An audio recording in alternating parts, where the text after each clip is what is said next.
बापाला तर 2-2 महिने बापा बरोबर मी बोलत नव्हती. आय हेट यू पप्पा असं मी म्हणत होते. पण आता उठल्या उठल्या आई बाप दिसत नाही. पोटामध्ये माझ्या गोळा येतो.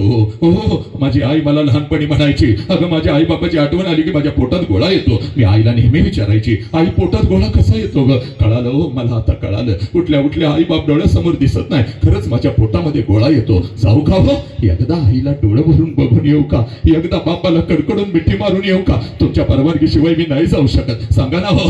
हे पोरी, माझ्या डोळ्यातल्या अश्राने माझा हंबरडा पाहून तुझा बाप खिशामध्ये हात घालत होता. एसटी पुरता पैसा माझ्या हातावर ठेवत होता. हो पोरी, एसटी पुरतच पैसा ठेवत होता ग. कारण हे पोरी बघ, आता तुझ्या बापाचा हा बंगला, आता तुझ्या बापाचा हा बंगला बघू नको पोरी. त्यावेळेला एका जुन्या पडक्या घरामध्ये आम्ही राहत होतो बघ. तुझा बाप एसटी पुरता पैसा माझ्या हातावर ठेवत होता आणि मला म्हणत होता जा जा, नको रडू, जा. पण लक्षात ठेव ग, पहिल्यांदा चाललेस म्हणून पाठवतोय बघ. सारखं सारखं तुला आता जाता येणार नाही बघ. आणि जर सारखं सारखं जायचं असेल तर कायमच तिकडे निघून जायचं, परत इकडे यायचं नाही बघ. हे बोले, एकीकडे माझा आई बाप होता, एकीकडे माझं सासर होतं, मध्येच माझी घुसमट होत होती. लग्नानंतर मी एकटी पडली होती बघ. काय करावं मला कळत नव्हतं बघ.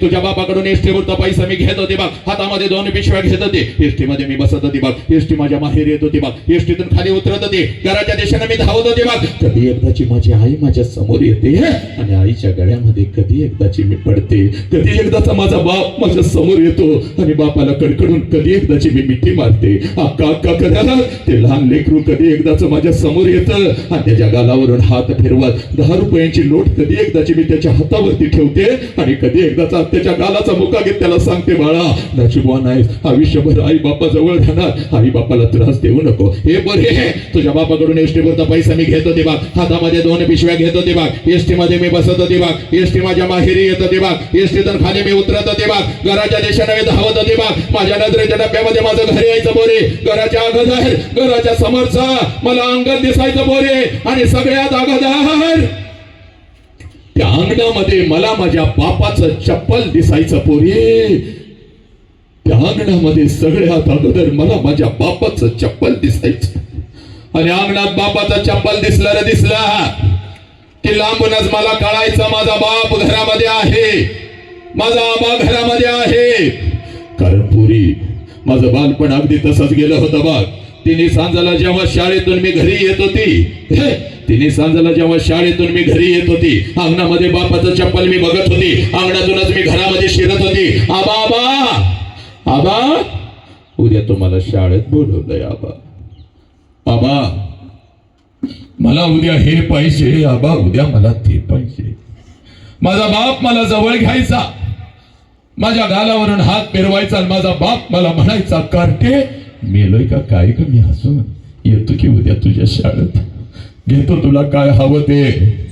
हे माझ्या लेकरा, सकाळी शाळेला गेलेस की रे, जाताना एवढा डबा घेऊन जातेस. माझ्या लेकराला भूक लागली असेल, अगोदर काहीतरी खाऊन तरी घे. माझा उपाशी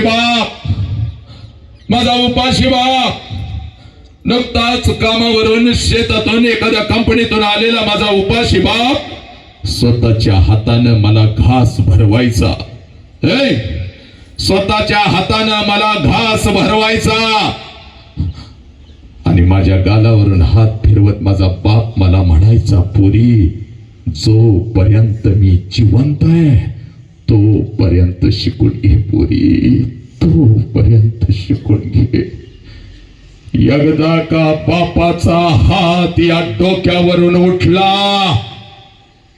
कोणी कोणाचं नसतं बघ पोरी, कोणी कोणाचं नसतं. हे कोण बोलतंय रे? एकदा का बापाचा हात या डोक्यावरून उठला, सगळं जग आपल्याला परक आणि पोरक असतं बघ पोरी. सगळी नाते आयुष्यभर असतात ग सोबत, पण ज्याला आई बाप नाही त्याला काही नाही बघ पोरी. तुझ्या बाबाकडून एसटी वरचा पैसा मी घेत होते, हातामध्ये 2 पिशव्या घेत होती, एसटी मध्ये मी बसत होती, एसटी माझ्या माहेरी येत होती, एसटी तर खाली उतरत होती, घराच्या दिशेने धावत होती, माझ्या नजरेच्या डब्यामध्ये माझं घर यायचं, बोरी घराच्या अगोदर घराच्या समोरचं ते अंगण मला दिसायचं आणि सगळ्यात अगोदर त्या अंगणामध्ये मला माझ्या बापाचं चप्पल दिसायचं आणि अंगणामध्ये बापाचं चप्पल दिसलं की लांबूनच मला कळायचं माझा बाप घरामध्ये आहे, माझा आबा घरामध्ये आहे आणि मग अंगणातूनच मी माझ्या बापाला हाक द्यायची, आबा आबा. आणि आबा ही हाक माझ्या बापाच्या कानावरती पडताच जेवणाच्या ताटावरचा माझा बाप उठून पळत पळत बाहेर यायचा, माझ्या हातातल्या पिशव्या घ्यायचा आणि माझ्या कानात मला हळूच विचारायचा, पोरी सासरी सगळं ठीक तर आहे ना ग पोरी, तुला मी चुकीच्या ठिकाणी तर दिलं नाही ना पोरी. हे माझ्या आबाच्या डोळ्यातलं पाणी पुसत माझ्या हातातल्या पिशव्या आबाच्या हातात देत मी म्हणायचे, आबा सगळं काही चांगलं आहे आबा, तुमची आठवण आली म्हणून आली आबा, आबा डोळ्यासमोर तुम्हीच दिसता, स्वप्नामध्ये तुम्हीच येता म्हणून तुम्हाला बघायला आली आबा. माझ्या हातातल्या पिशव्या घे. अंगणातूनच माझा बाप माझ्या आईला हाक द्यायचा.